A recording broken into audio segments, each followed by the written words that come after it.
All right, hello everyone, and welcome to today's webinar, How to Implement a Mobile Strategy for Your Nonprofit, featuring Julia Campbell of J. Campbell Social Marketing.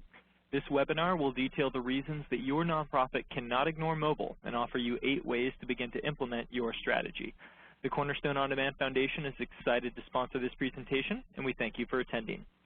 Before we begin, a few housekeeping items.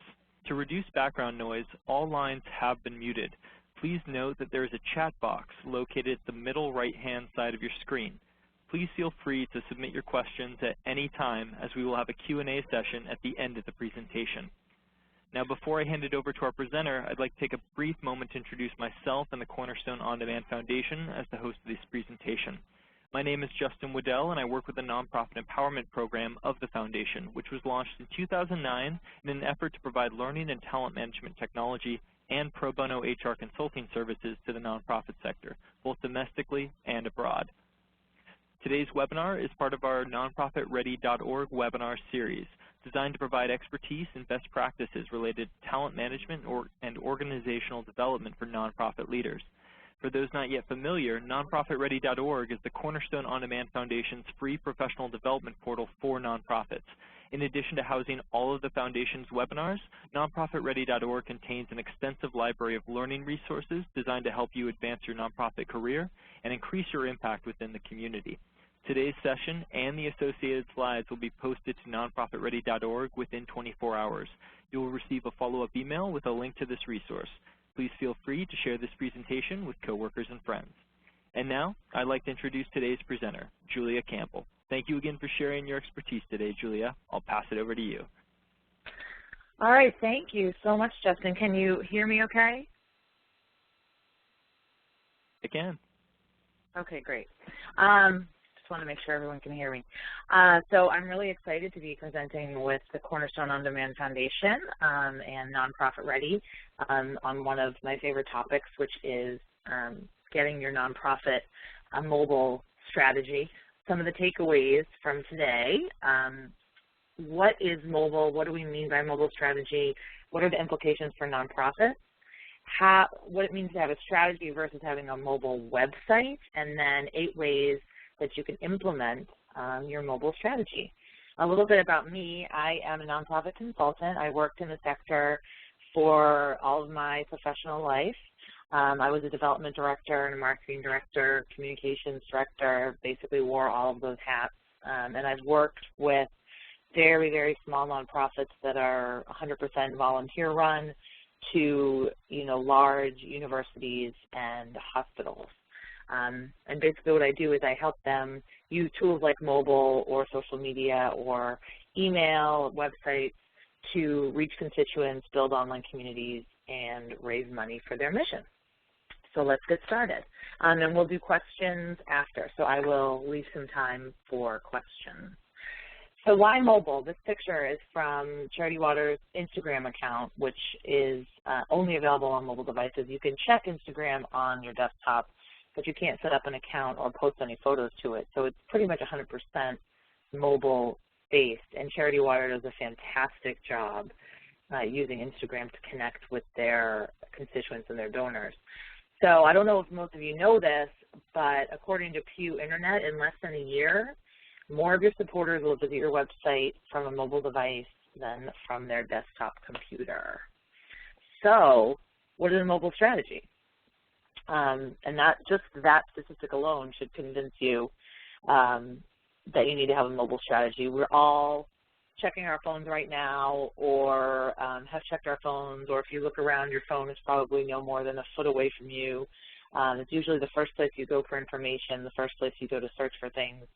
So if you think about how you use your phone, you've got to think about how your constituents and supporters are using their phones, pretty much the same way. So a mobile strategy encompasses the design, content, and messaging with all your channels that you're using.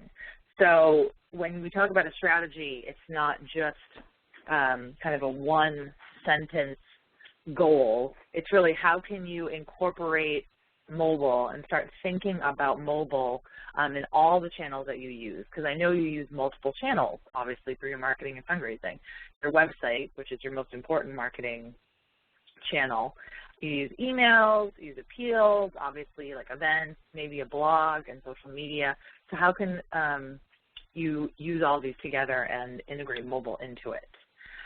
Now, I often ask nonprofits if they have a mobile strategy, and they say, yeah, our website looks really great on mobile devices. No, it is so much more than that. You have to make sure that your supporters are able to easily get and process your information. Easily is the key. Quick and easy. So you want to make sure that they're able to do everything you want them to do on their mobile device. So that could be donate, that could be sign a petition, that could be register for an event, that could be sign up for your email newsletter. Can they do everything that you want and need them to do from a mobile device with no obstacles?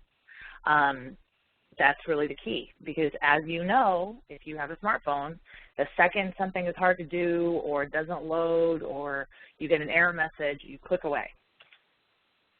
So some of the implications for nonprofits are that 50% of donors are using mobile devices to access websites and emails. I'm really willing to bet that it's more than that. 40% have used a mobile device to make a donation. And I do know that online giving, if you look at the reports, from the Chronicle of Philanthropy and like the Nonprofit Times, online giving is still really a small fraction of total giving, but it is growing the fastest year after year.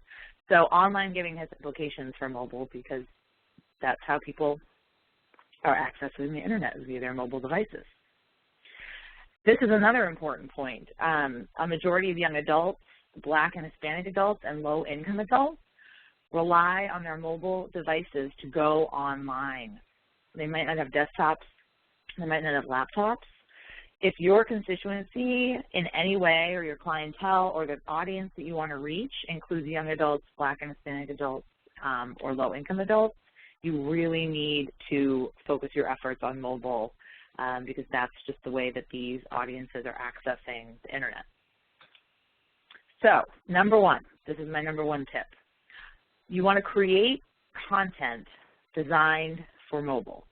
So what that means is that it's got to catch your eye. I mean, it's really got to be unique, persuasive, clear, concise, visual, and easily digestible.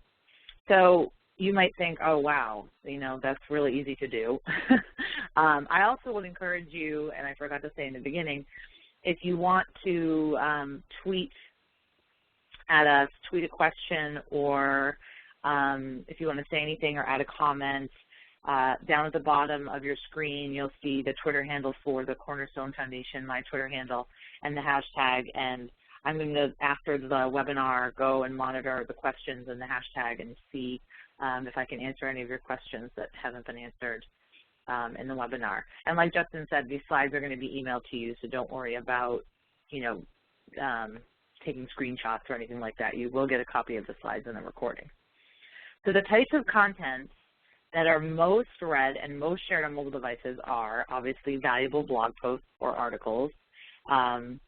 They could be valuable in that they're helpful, they're how-to articles, they're educational, shareable links.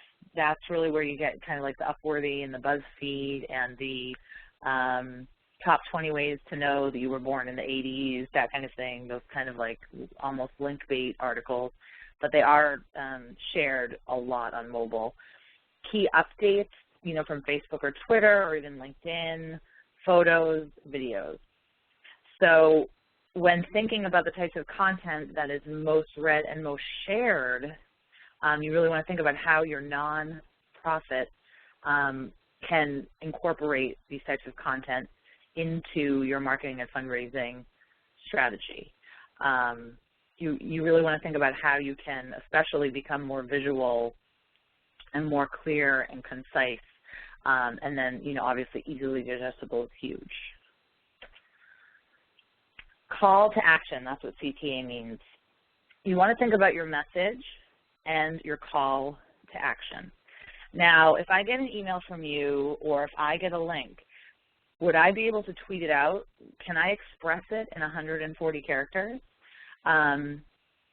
Would I be able to tell my friends about it on Twitter? Would I be able to create an image, or could you create a visually compelling image around your message and your call to action? Always be thinking about what you have to cut or what you can cut. What can you shorten? And then the other thing you want to think about, can this be easily shared, but also will people share this? So we're inundated with information, we're inundated with calls to action, we're inundated with things to care about and people trying to raise money for this and that, and people trying to get you to go to their event or trying to get you to look at their ebook or whatever. But what is going to make you share something with someone else? Sharing is the gold standard of social media, of mobile, of our connected economy. So in this attention economy, how can you get the attention of your donors, of your supporters, you know, of your online community, but more than just get their attention, how can you get them and compel them and encourage them to share the information with their own networks? Now, a lot of people treat their networks, they hold them very closely. They're not going to share something that's not helpful or valuable or funny, that's not entertaining, that, you know, it needs to put them in a good light. So can it be easily shared, meaning are there lots of share buttons? Are they able to be found? Are they, you know, pretty bright? Is it pretty easy to understand what to do? So can this be easily shared? You also want to think about, will this be shared? You want to think about your audience. How are they consuming information? And let's all be realistic. They are using their phones in the bathroom while they watch TV, while they wait to pick up their kids at school, while they're at soccer practice, while they're waiting in line. That's when they're checking their phones. You know, we're usually doing more than one thing when we check our phone. It's really rare that you are, you know, in a dark room with no sound and no people around you and nothing else going on, and you're checking Facebook for an hour with your 100% of your attention on Facebook. So you want to think about how you yourself consume information, and when you think about that, that will help influence the kind of content that you create, because it's going to make you think, oh, wow, like if I was waiting in line, I really wouldn't, you know, this headline would not grab my attention. If you have a headline that says, you know, March 2015 email newsletter, that's not going to grab anybody's attention.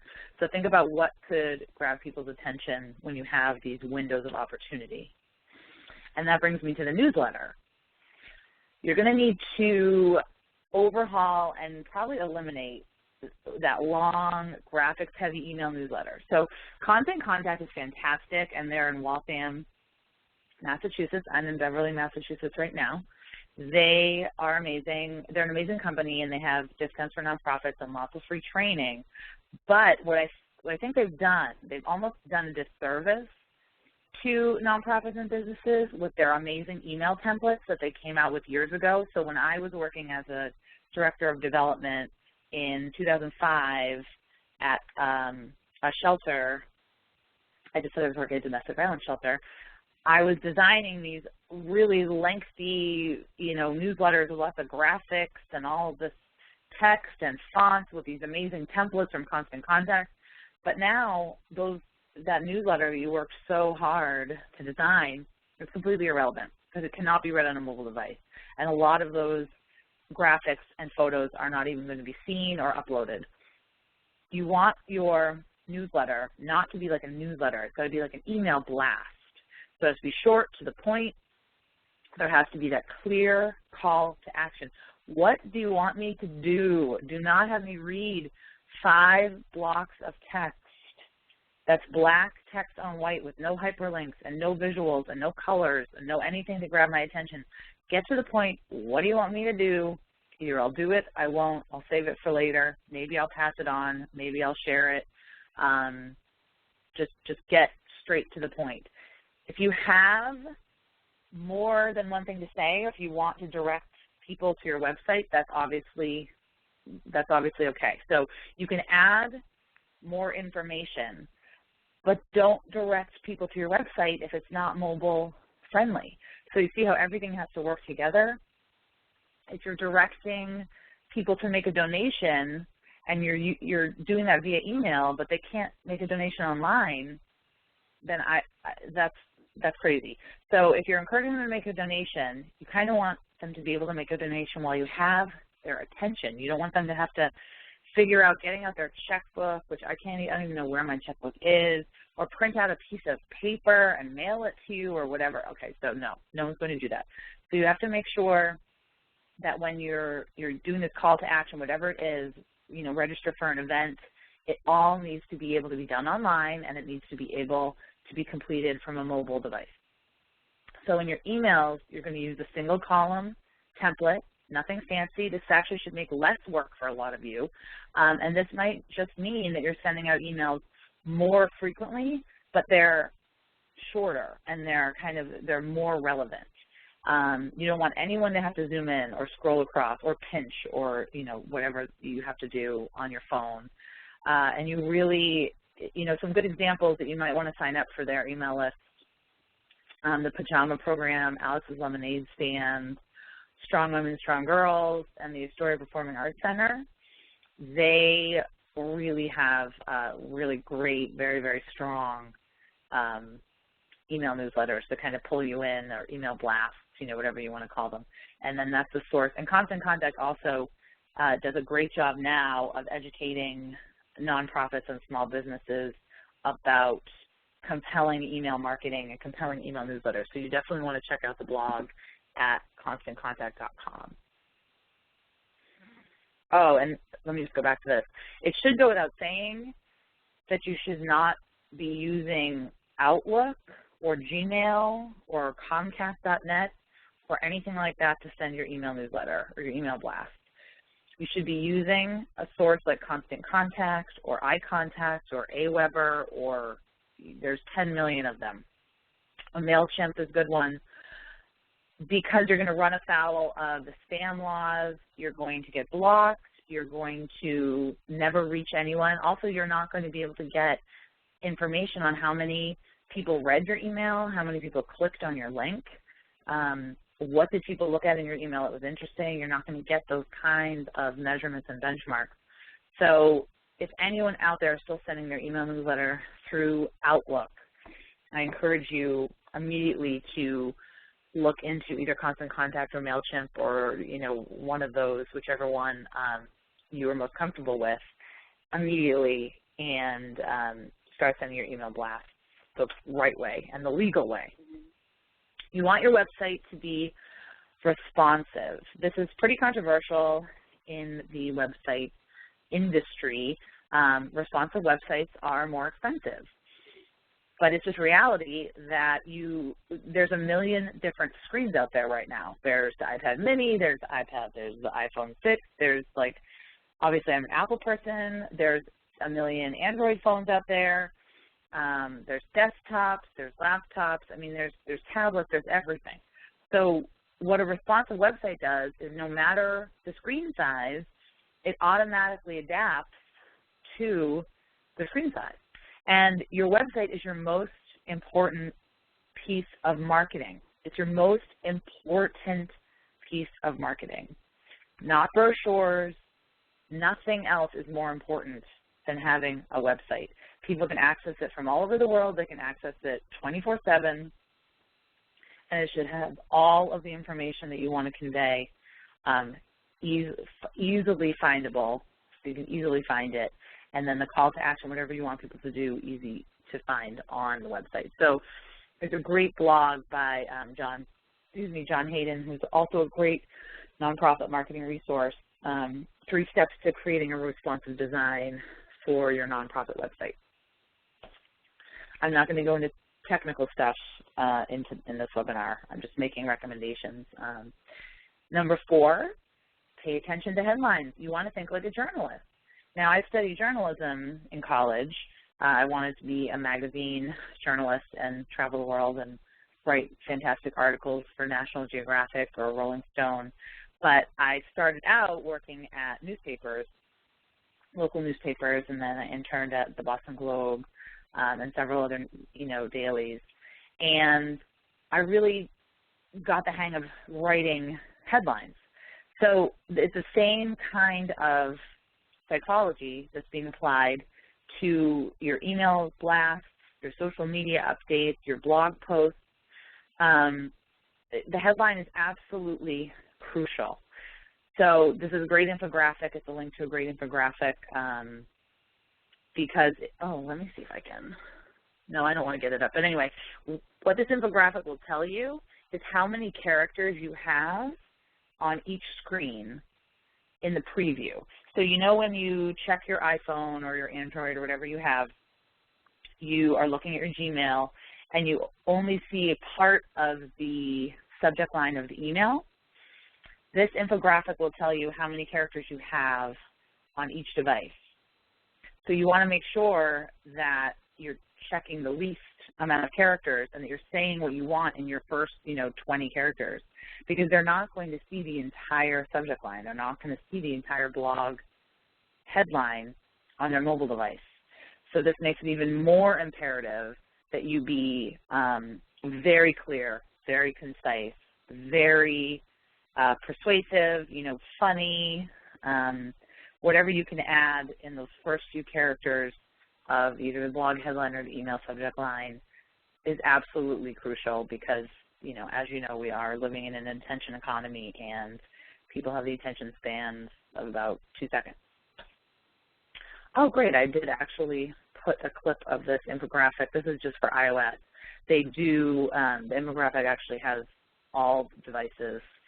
So you can see that the subject line, on the iPhone 5, when it's in portrait mode, is only 38 characters.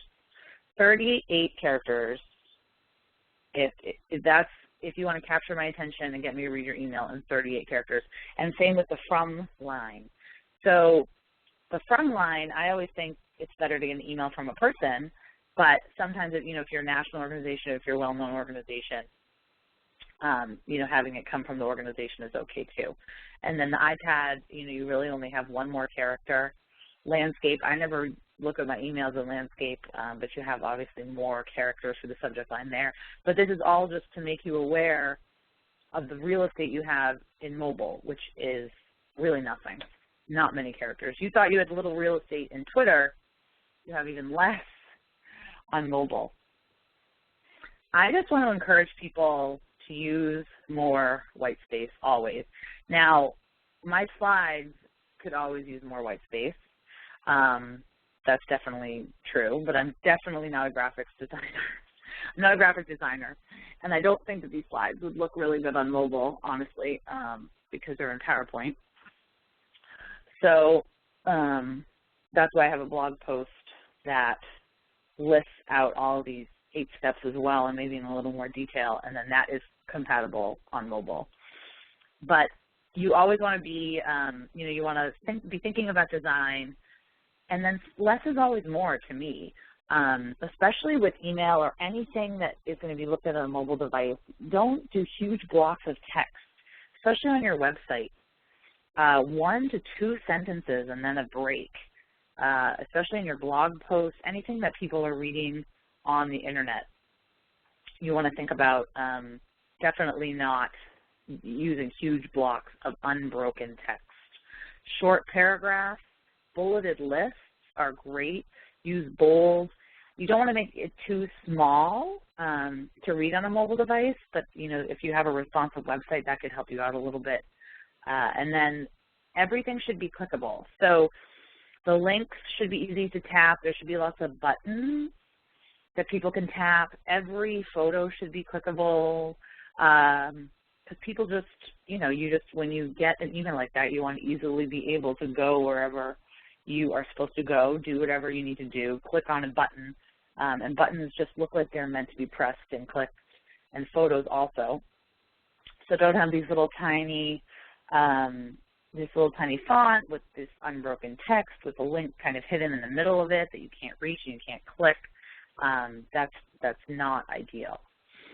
These are some of the buttons, and you can get them online. You can make them on Canva. You can make them probably on PowerPoint.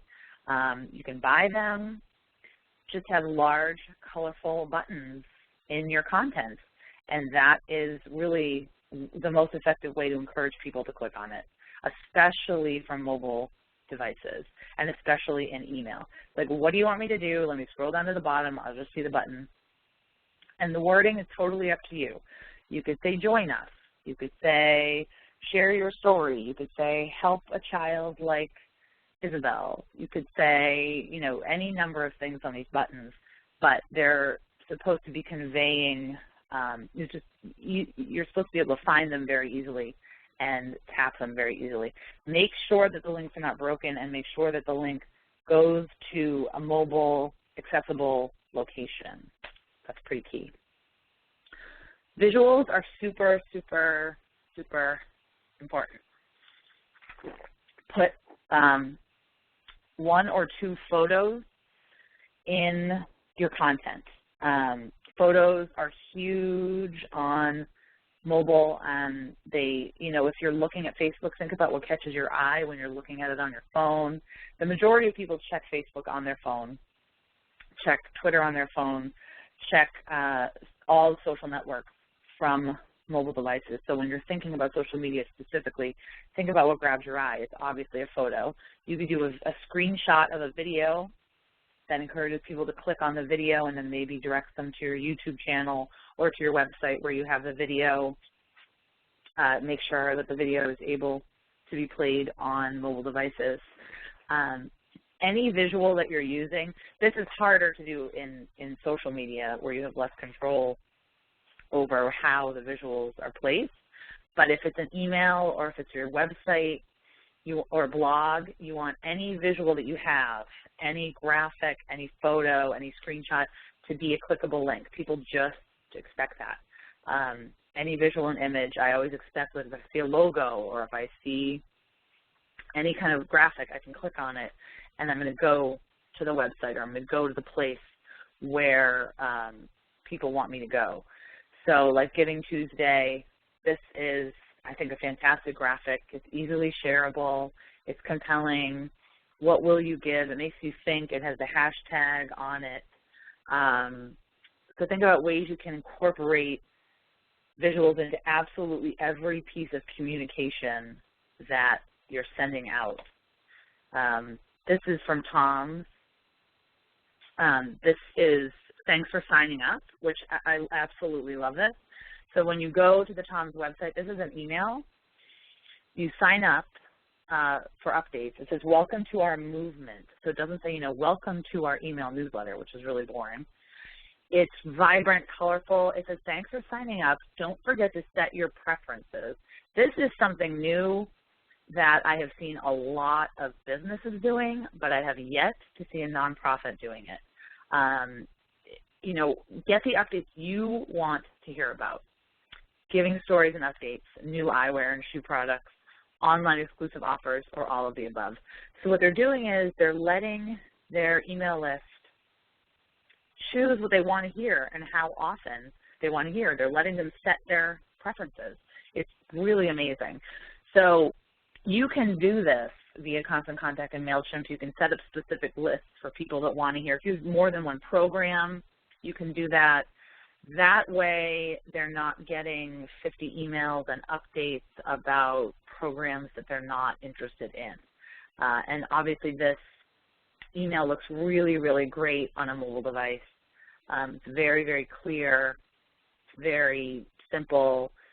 Set your preferences now is a really great button, kind of sticks out. This is another great email sent by the Red Cross. Very easy to look at on your mobile device, like on your iPad or on your phone. On your phone, it just kind of rearranges a little bit, and the photo goes to the bottom. It's got, you know, really easily findable links. So you know everything in red is a link. It has the call to action several times, like at the top, and then really you just have to read the red part to know what, I mean, I didn't even really read the whole email, but you just have to read what's in red to understand what the Red Cross wants you to do. and then the PS, start shopping. It's different wording, but it all goes to the same link. So it's very clear, only one call to action. You know, make your gift, shop now. It's just very clear. It doesn't sort of stuff in a lot of other things that would distract from the call to action. And that leads us to 7, which we talk about, and I just really want to hammer into people. You want your email campaign, your social media update, your mobile update. If you do a text campaign, you want to only be asking people to do one thing. And this is really, really difficult for nonprofits that have 10 million things going on. So you have to prioritize. What is the number one action you want people to take when you're sending out this particular communication? Maybe you just want people to go to your website and watch a video and raise awareness. Maybe you want people to sign up for your email newsletter. Maybe you want people to donate, register, sign up to volunteer. There can only be one call to action per email, per blog post, any other piece of content that you're putting online. This is so important. You know, join us, sign me up, make a difference, donate. People are, you know, you'd be really surprised how many people are actually reading your emails or reading your blog posts or seeing your social media updates. That's why using all of these in conjunction are so important. And I have done webinars on multi-channel marketing and why multi-channel is so important. You can't just rely on one channel because people won't see your stuff. So you want to be very crystal clear and have it be very compelling. I love, you know, welcome to our movement, join our movement. Words like that, great action words, are really, really great to use. I get this question a lot too. Should we purchase a mobile app for our nonprofit? I would say no. I mean, I don't know what you would want the app to do. I guess I can't say no across the board because I don't know what you want it to do. But think about why you download an app. Now, I don't have a lot of storage on my phone, so I'm constantly deleting apps that I've downloaded. If I don't use that app almost every day, it's not going to be on my phone. I don't like clutter my phone up with 10 million apps. I let my 5-year-old daughter have a few apps, but then I usually delete them because they're games and they take up like so much space. So you've got to think about why people use apps. They use them for games. I'm not a big person that's into games, although I was addicted to Angry Birds when that first came out. They use them for social media. Those are all most of my links are social media: Pinterest, Instagram, Hootsuite, you know, Tumblr, LinkedIn, Twitter, Gmail, the calendar app, Google Maps. I just want you to all look at your phones right now. Think about the apps that you use most. Like maybe you use a mileage app, maybe you use a coupon app, maybe you use a payment app, maybe you use, you know, who knows, cheapest gas app. I've heard of 10, you know, when I have a newborn, and so I have an app that will chronicle like sleep when he actually does sleep, and then, you know, when he was last fed and all of that stuff. That stuff is so helpful that I wish I'd had in my first one. But you have to think about how people are using them. They're usually something that's helpful or something that's entertaining. So why would your nonprofit have an app if it's not helpful and it's not entertaining? And what would this app do that a great mobile strategy can't do? So that is, you know, that's my take on the mobile app. So mobile app is not part of most nonprofit strategies. First of all, it's prohibitively expensive a lot of the time, and it I just find that a lot of businesses and a lot of nonprofits just can't find a really good use for it. And then you have to go about promoting it. You have to have a whole promotion strategy around your app. How are you going to promote it? How are you going to get people to download it? What are you going to put on it? I mean, it's just a huge, huge thing. I think if there was something, I'm sure that there are ways that it can be useful, but I'm kind of struggling to think of ways that like a local, maybe a smaller nonprofit would find it useful, or the ways that their constituents would find it useful. So think about that before you start jumping on the mobile app bandwagon. And, you know, I really want to stress that in all communications, online or on paper or on mobile, it's really not about you, it's about your audience. So your audience is on their phones. You know, you want to reach them where they are. And something that's pretty true across the board is that, you know, your donors, and everyone says to me, oh, we want to get millennials, we want to get younger donors, we want to get younger volunteers, younger attendees to come to our concerts, younger participants. Then you've got to have a mobile strategy, because that's where we are. We live and die by our phones. Our phones are never more than a foot away from us. Love it or hate it, that's the way it is. And how can you, you know, kind of get some of that attention, get some of that real estate from your participants? And it's actually, you know, a myth that the older generation is not using their phones. I mean, I think of my dad. He uses the Facebook app all the time. My mom uses her phone. A lot of the older people in my life have smartphones and use apps and use social media and use email electronically, send photos, and are getting, you know, a lot more savvy about it. So it's kind of a myth that, you know, oh, all our donors are older and they're not online, they're not on mobile, they don't have smartphones. That might be true. So that means you want to design communications that resonate with them, but you also want to design communications that resonate with the next generation of donors who you want to cultivate, because the older generation of donors is not going to be around forever. So that's a, you know, important point. And we definitely will take questions after this, because I know you all might have some, you know, really specific questions, some resources for you. You know, JC Social Marketing, that's my website. John Hayden, he's another one that's fantastic. He does webinars and writes ebooks, and he has a great blog, a lot about social media and marketing. Beth Cantor, she's definitely the nonprofit tech guru. She writes a lot about online communities and mobile stuff. nptechforgood.com, and then, of course, nonprofitready.org with a ton of trainings and resources and materials.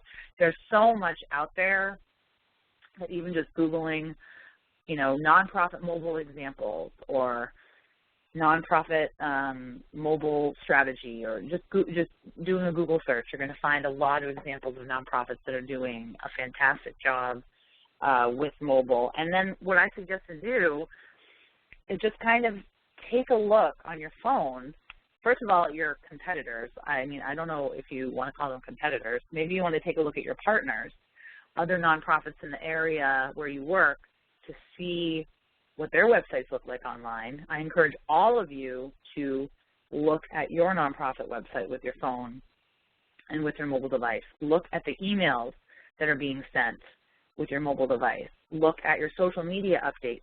Social media updates look very different on a phone than they do on the desktop. There's a lot more room on the desktop. You know, there's a lot more space. You don't have that much space and that much room when you are designing content that's going to be looked at on a mobile device. So you want to think about that, and less is always more in that arena. So how can you, you know, you want to take a look at other nonprofits maybe that you admire, and take a lesson from some businesses. Like, what are some email marketing materials that you've received that you really liked? What are some that you hated? What are some websites that look great on mobile? What are some websites that look terrible on mobile? So just kind of do some research, look around, see what the national nonprofits are doing, see what local and smaller nonprofits are doing, you know, your partners, your competitors, and, you know, kind of maybe make a list of what to do, what not to do, things you can implement, and, you know, talk to your website person. Maybe you are the website person. about a responsive website. If you have any questions, you can ask them right now. You can always ask them on Twitter. I'm always on Twitter, mostly on my phone. My Facebook page, you can email me.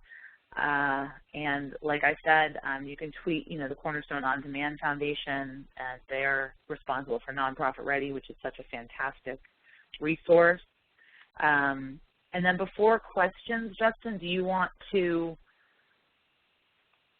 read the last 2 slides or no?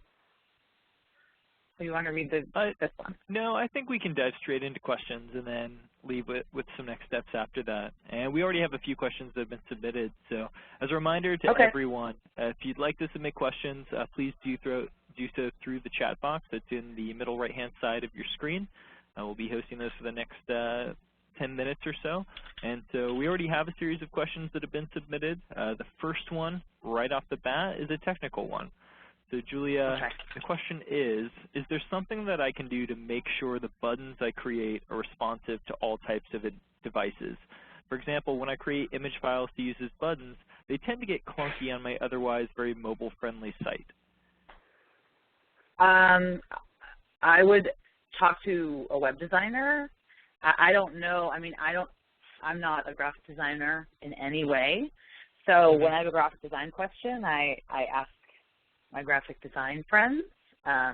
You could use something like Canva, canva.com, but that just leads me to the importance of testing. You want to make sure you're looking at what you're creating and seeing what it looks like. I don't know what you're creating your image files in. Is it Photoshop? Is it PowerPoint? Is it Word? Is it, I don't know, is it some kind of something for your Mac? So I would ask a graphic designer that question, but I don't know. I mean, with WordPress, which is what I use for my website, everything just tends to be responsive and kind of shrink or grow depending on the screen size. So maybe it's the background, it's the actual back end of your website. So yeah, I don't know. I guess it really depends on what you're using to create the image files of the buttons, and if you have any kind of graphic designer or web person that can help you. Yeah, I don't know, because I don't still know the back end of what's happening.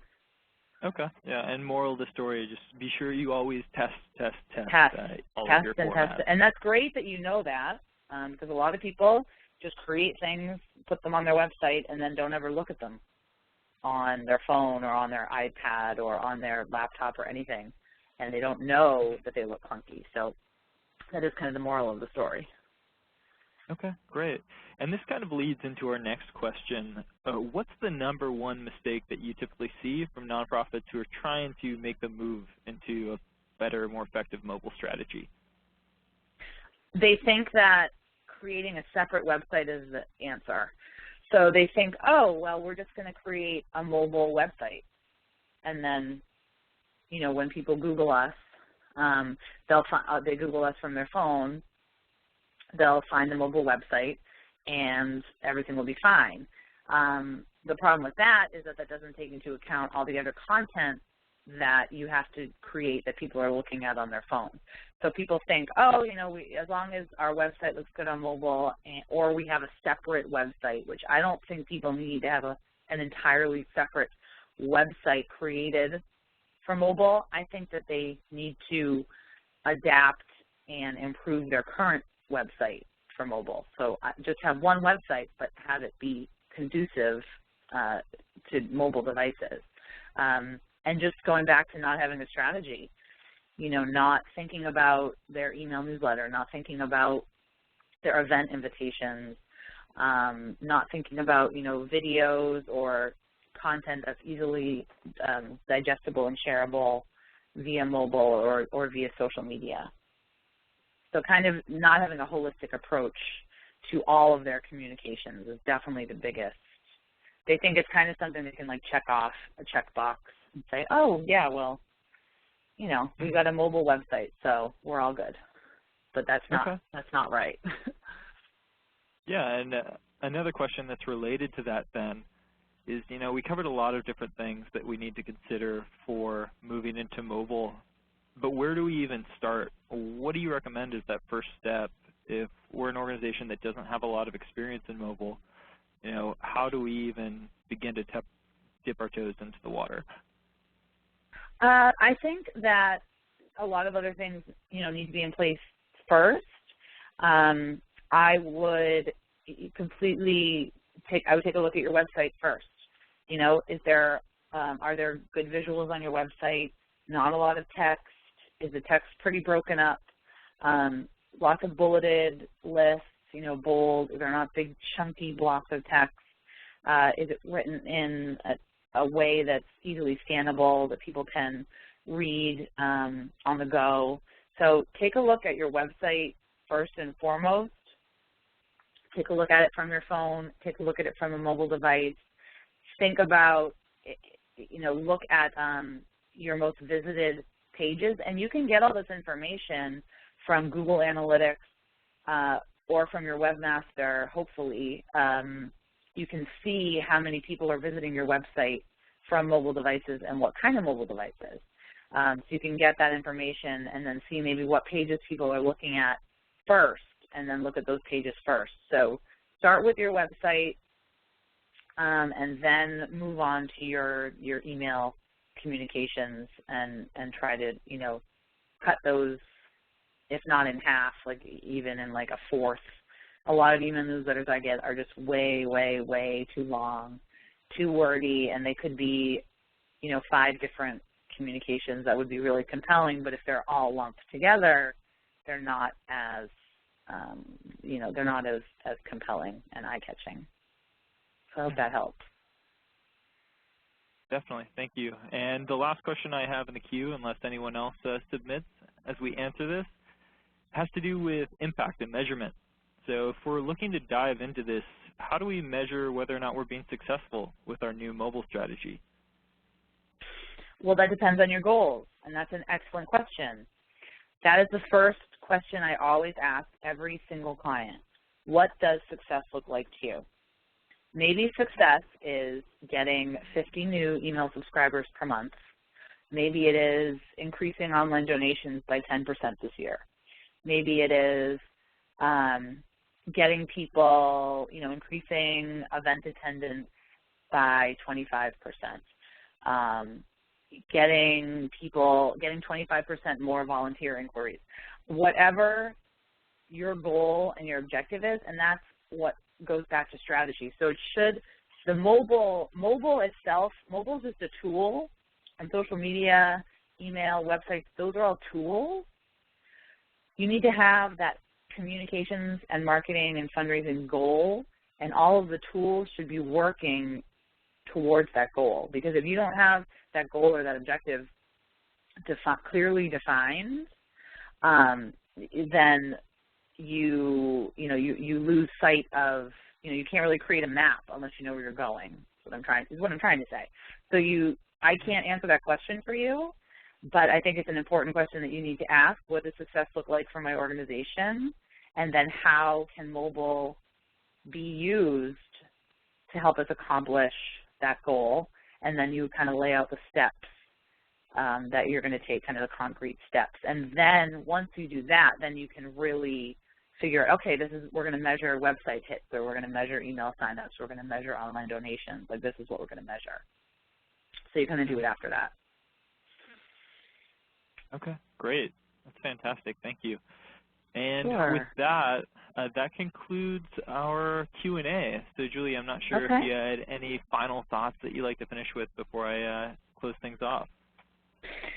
No, I think I would encourage people not to get discouraged and not to think that they can't do it and that everything is so overwhelming. I think taking baby steps and bite-sized, kind of pieces is really the key to not getting overwhelmed. And maybe mobile is not, maybe getting a responsive website and doing all of this it's not going to be your first priority. Your first priority is, keeping the lights on, and you've got to write 25 grants today and all of that. And I totally understand that. It's just something to kind of think about in the back of your mind, because it is so pervasive, and we are on our phones all the time, and people are moving increasingly just to smartphones and away from desktops and, the huge smartphones that are going to replace computers. So just something to think about. I don't want to overwhelm anyone or make anyone's day more stressful.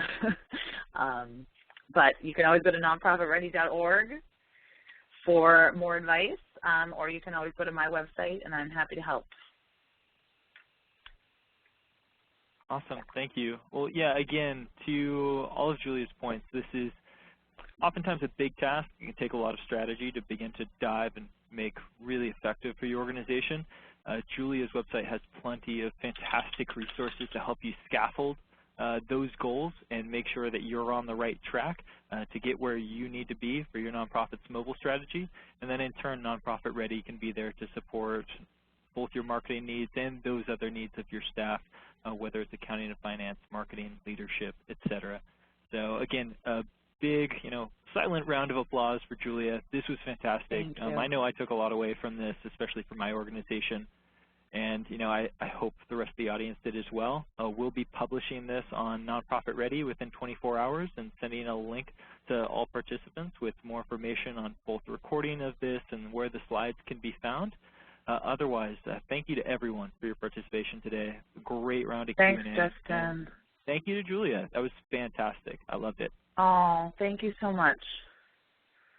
Awesome. Well, everyone, thank you so much. We'll give you back 9 minutes of your day, and have